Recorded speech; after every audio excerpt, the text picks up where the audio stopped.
அகில இந்திய மருத்துவ நிறுவனம் எய்ம்ஸ் மூலம் நடத்தப்படக்கூடிய நாசெட் 9 அதாவது nursing officer recruitment common eligibility test தேர்விற்கான தமிழக மாணவர்கள் பெருமளவில் விண்ணப்பித்துள்ளனர். ஆனால் இந்த தேர்வுக்கான மையங்கள் தமிழக மாணவர்களுக்கு பெரும்பாலும் வெளி மாநிலங்களில்தான் ஒதுக்கப்பட்டிருக்கிறது.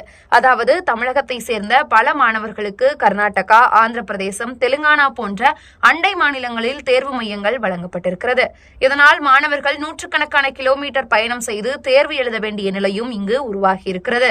பொருளாதார சிக்கல்கள், பயண சிரமங்கள், அது மட்டுமில்லாமல் பாதுகாப்பு உள்ளிட்ட பல்வேறு பிரச்சனைகள் மாணவர்களை இதன் மூலமாக பாதிக்கக்கூடும். தமிழகத்தில் போதுமான தேர்வு மையங்கள் இருக்கக்கூடிய இந்த சூழ்நிலையிலும் வெளிமாநிலங்களில் மையங்கள் ஒதுக்கப்பட்டிருப்பது அநியாயம் என்று பல்வேறு விமர்சனங்களும் எழுந்து வருகிறது. தமிழகம் முழுவதும் அதாவது சென்னை, மதுரை, திருச்சி, கோயம்புத்தூர் போன்ற முக்கிய நகரங்களில் கூடுதல் மையங்களை ஒதுக்க வேண்டும் எனவும் மாணவர்கள் கோரிக்கை விடுத்து வருகின்றனர். அதேபோல எய்ம்ஸ் செவிலியர் முதுநிலை தேர்வு எழுதக்கூடிய தமிழக இளைஞர்களுக்கு தமிழ்நாட்டிலேயே தேர்வு மையம் ஒதுக்கீடு செய்ய வேண்டும் என இந்திய ஜனநாயக வாலிப சங்கம் போன்ற பல்வேறு இயக்கங்களும் தங்களுடைய கோரிக்கைகளை முன்வைத்து வருகின்றனர்.